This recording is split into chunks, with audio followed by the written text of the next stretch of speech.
Hi guys, welcome to this tutorial. Now in this tutorial I'll be showing you my edit sequence. The steps I usually go through when I edit my photos. I use Lightroom for editing, Adobe Photoshop Lightroom. And yes, it's pretty quick and these are my usual steps that I take. So I could take a different alternative here and there, but these are the main stuff that I do. So I go here to my bottom, I click the Lightroom icon, I have it open already. And when it opens up, okay, I'll just show you a little bit, run through very fast of if I was getting the photos from my memory card that was in my camera. Then with that, I'll go to library, I'll click library right here in the top area.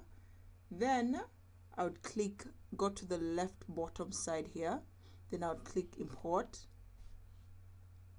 Now import reads your data, reads the photos that are on your memory. And since there are no photos found, that is fine. But on yours, if you're from taking photos, you'll see photos here and they'll check themselves automatically. So when they're checked automatically, you just go here in the right bottom corner and you click import. So you just click import and then it will import the photos. Then it will take you to the next page. Now with this, since I've already imported, I'll just click cancel, but you'd still go to this page if you were to import. Alright. Now so you'd select a photo that you'd wish to edit. Now I'm going to select this photo right here. So I click on it. So you can click whichever photo you wish, but I'll edit this one of this little girl. And then I'll go to develop, click develop right here in the top corner. And then I would like to expand the space on which I edit. So I'll just go to the bottom middle part here, in the bottom, click this arrow that points downwards and it would minimize the photo selection area. So now you have a larger view field. And since I edit with a basis of Vsco filters, that's Vsco filters that you can get online. But if you'd like me to show you a tutorial video of how to install the Vsco filters, get them from the internet, download them, install them into your Lightroom, and how just to get it started, please leave a comment in the comment section, sorry. And then I'll just go to the left hand side with my presets. My presets are the first here. Then I would go scroll down until I see user presets, and I have my main preset that I use. So what I do, you can enlarge this, so expand, or so I would scroll down. So with this you can see the selection. You don't have to click it yet if you haven't decided. You can just pass your cursor over it. You see how it changes. So you pass your cursor over it to see how the different filters look. They're black and white, there's color, there's different shades. So usually I scroll quite down, I go, and then I get to the end codec Ultra Max 400 triple plus. That's how I would call it. So I'll pass my cursor over it. It's different. Still, it doesn't change the original photo. So, but when I click on it, it changes the photo. Now this is the basis onto which I will do a little tweaks here and there to make it a photo that I'd like. So once you're done with your original preset, I click here on the arrow on the left side. Then that maximizes the photo area so that I'll get a clear view of my photo as I edit, since that's very important. Then you go to your right side here. So most of these, sometimes if you're just starting Lightroom, they won't have expanded these sections here. So the first place I go to is the lens correction right here. Expand it. So what I do, I click the remove chromatic aberration. Then I click enable profile corrections. Then I usually only click auto if there's a horizon like view in the photo that I would like to be straightened out, and since this is just the face, I don't need that. And then the next thing I go to is the effects. Now I would like to reduce the grain since it automatically takes the grain up by 40, this specific preset. So I'll reduce the grain to about 10. Since I'm not planning on printing out this photo, I'll just leave it at 10, and I just usually post to Instagram and any other social media. I just put my grain at 10. Then I scroll up, straight up to the basic section, expand the basic section. So the next step I do is increase my shadows. Now make sure you look at your photo as you're making whatever changes to see what applies to you, because what may apply to me may not work for you, or what may work for you may not work for me. So it's just personal preference. Anyway, let's go right ahead. So shadows, I think I'll take, no, that's a little too dark. I'll bring the shadows up to about 45. 45 looks good to me. It's not too bright, because that, if I take it above, you just click the part you want to, then just drag it. So if I drag it, that's a little too bright. Take it down a notch to 45, not so bad. Then I go to the highlights, click, then I drag and see what works. Okay, it's a little too bright. 26 looks good, or 21. Yeah, it doesn't look so bad. Then I go to the contrast and I see, click, drag, observe the photo. Yeah, that looks good. It isn't too much. If I took it higher, it would be a little oof. So I just put it at 21. Let me see, where was it? 21. 21 is just right.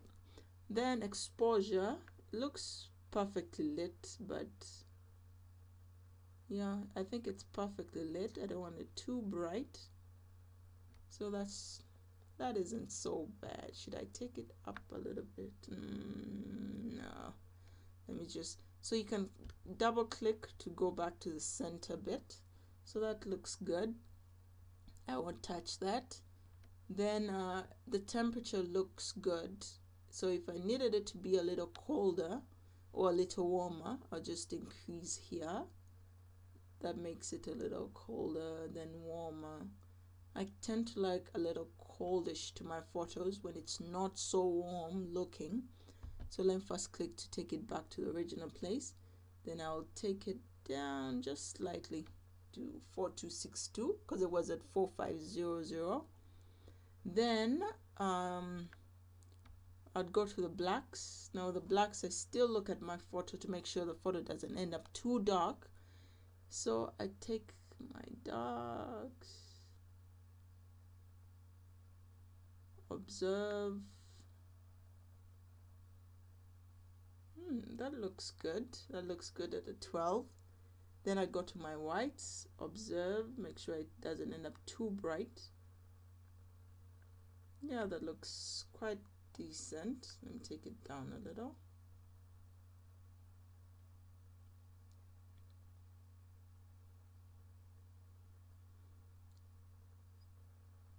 I don't want it too bright, so let me leave it at 40. Well, what else? Then clarity. Now clarity, since this is a face, you'd like to increase the clarity just by a little, not too much.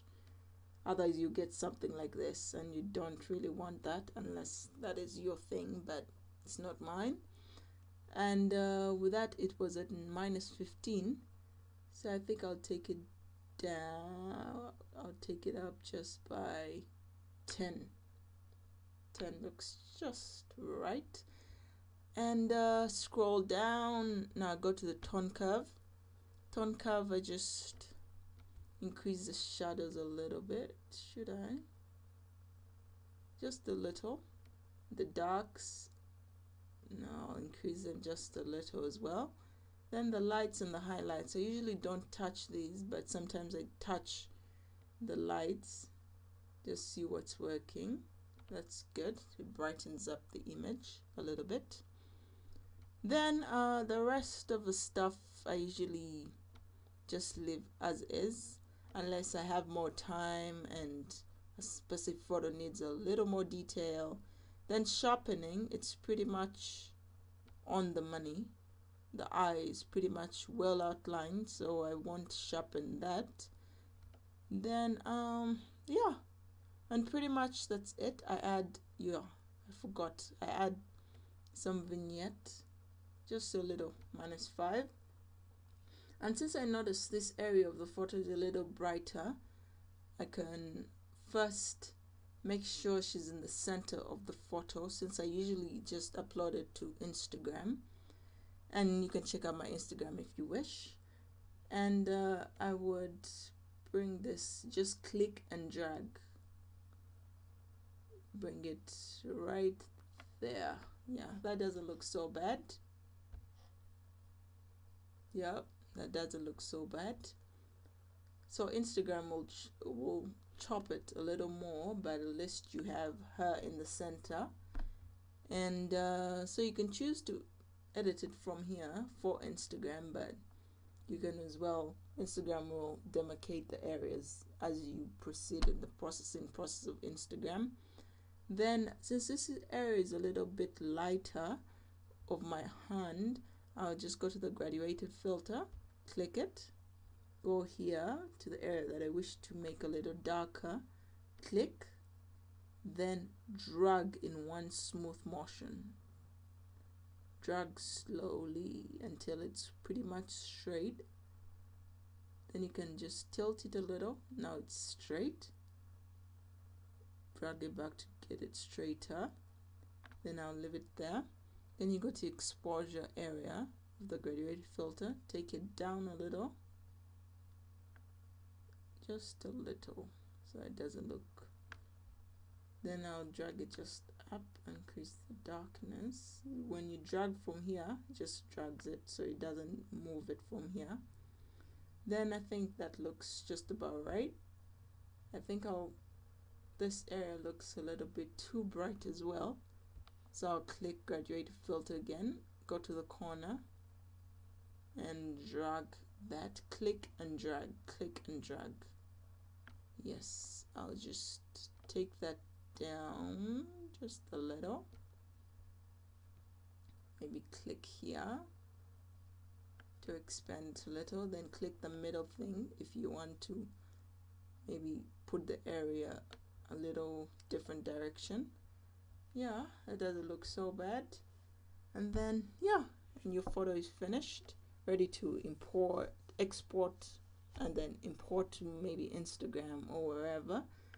And that's pretty much it. And I'll leave my Instagram link in the description below if you'd like to look through my photos and see if there's a specific photo that you like there that you'd like me to edit and show you how I do the edits.